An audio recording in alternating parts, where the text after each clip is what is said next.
An Introduction to Earth Science. This is the 4th edition, which is very similar to the 3rd edition. Today, we're going to be looking at the Earth science and the system, the scope of Earth science, doing science, and science and society. Rachel Carson, a marine biologist, said, "The materials of science are the materials of life itself. Science is part of the reality of living. It is the what, the how, and the why of everything in our experience. It is impossible to understand man without understanding his environment and the forces that have molded him physically and mentally. The aim of science is to discover and illuminate truth." Think about some of the largest natural disasters that have happened recently. The hurricane that hit Puerto Rico and wiped out its electricity for well over a year and killed 2,000 to 3,000 people.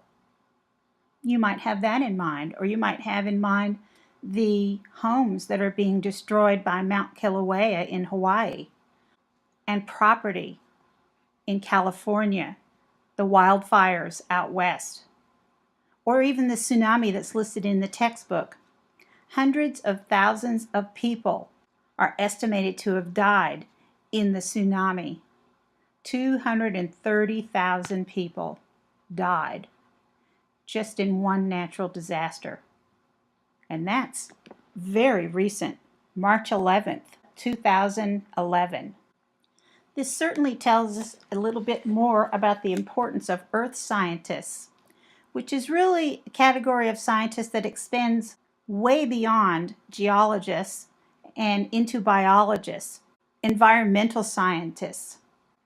Earth science really encompasses a lot of different types of science: oceanography, meteorology, geography, ecology, biology. It's a lot in just one category. Let's look at the enormity of this one natural disaster. This is an aerial photograph of Sumatra, Indonesia, before the tsunami. And this is after. Half of the island is gone. Never mind the structures, the trees. Everything was affected. This shows the interaction between the hydrosphere, the geosphere, and the biosphere that related to this one incident. The investigation of interactions among the 4 components of the Earth system. The atmosphere is air and the weather. The hydrosphere, hydro meaning water, includes liquid water and ice and water vapor. The biosphere, bio meaning life, the plants and animals, and the geosphere, geo meaning earth, and the interaction with the exosphere. You really couldn't isolate one from any of the others. So what is science itself? Never mind the categories that we tend to break it up into. Science is a process of discovery and research to find out the unknown.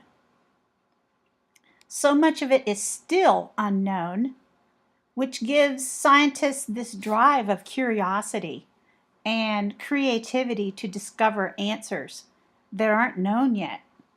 The unknown has driven humans for thousands of years. Science is not a list of facts to be memorized. That is very important. That's why there are no tests. We're covering so much in this course, all the way from the beginning of the universe through climate change And that's an unimaginable range of time. And it's just as massive an amount of information to remember if you were trying to memorize every single detail or fact. Don't try to memorize science. It's not the nature of science. Take in the information, absorb it, and then use that information to analyze and to make decisions. Later on, you can apply your knowledge to situations that occur. Scientists collect data, and they use that data to make decisions. Well, how do they collect their data? Direct measurements, indirect information, and modeling. Direct measurement is when they directly use an instrument to collect information, such as these technicians here in the picture. They're using a lot of different bottles to collect ocean water samples. This is direct measurement. This is a model. It's a wave tank. It's used to simulate tsunami waves generated by earthquakes. Modeling. Here's a real-life example of scientists actually doing science. In a little town in Kansas called Hutchinson, there have been some gas explosions going on. And they're trying to figure out where exactly the gas is coming from, how it's getting there to explode in the first place. They're using their best knowledge to try and figure it out. And you can see there's a brown layer, and then a sort of thin tan layer, and then there's a rubble layer in here. And then on top of the other one, you can almost see the brick shapes in here, which is a coding system used by geologists to say that this is a dolomite layer. The first hypothesis was that the gas traveled through the porous rubble layer and then it escaped from the wells to the surface, where it exploded. That's a good hypothesis, but that's not what was happening. They drilled a couple of test drills into the layer of rubble rock to see if they could locate examples of gas. And there was no gas in the rubble layer, which meant that their hypothesis was incorrect.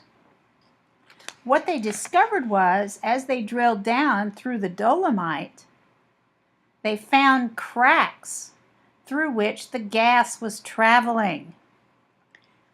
So since dolomite was really solid, they had to think about how it was getting through there.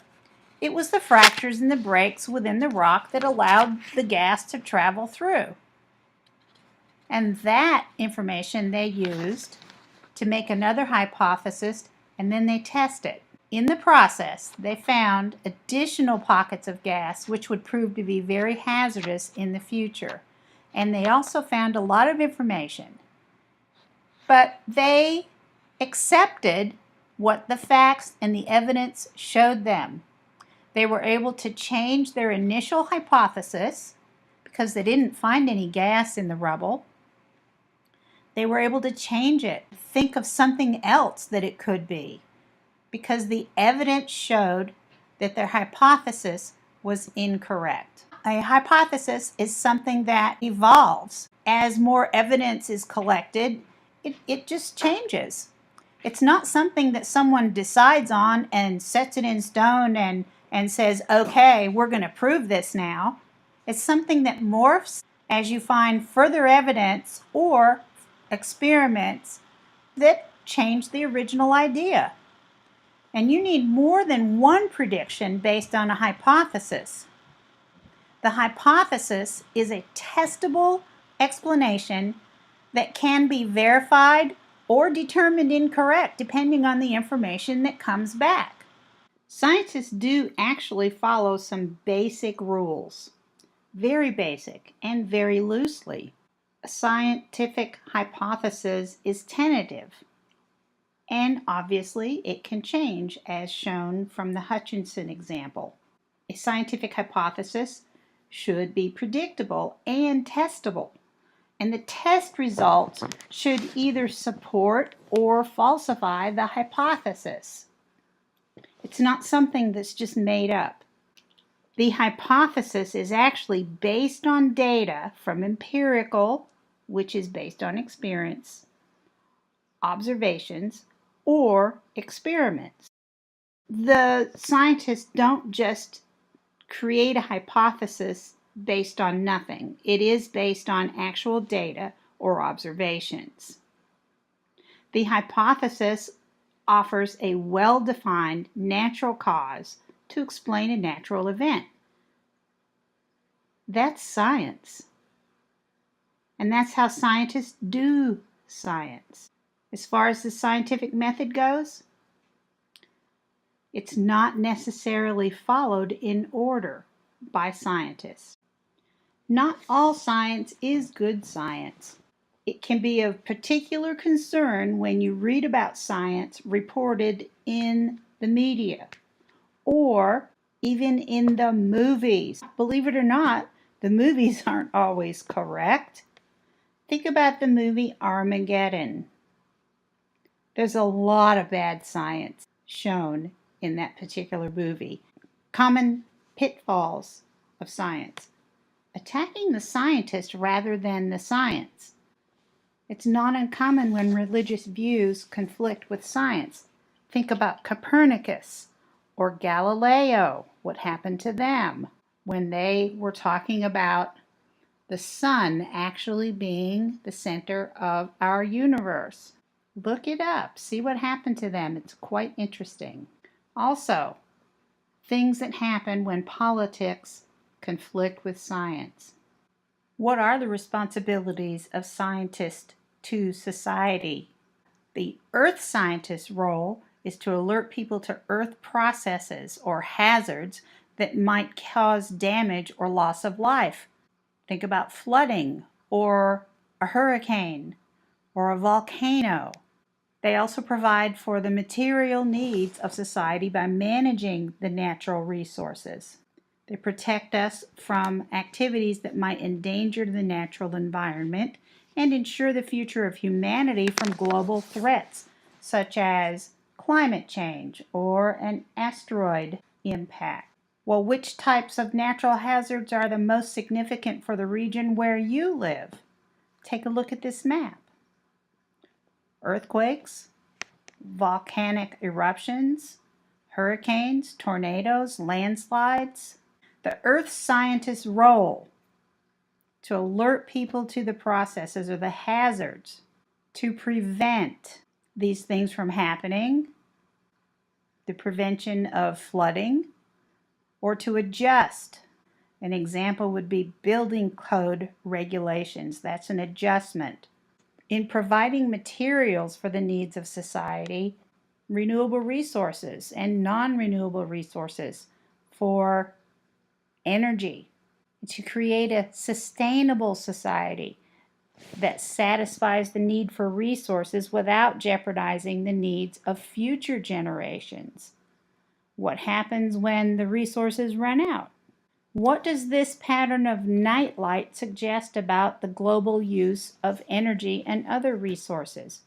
And what are earth scientists trying to do about it?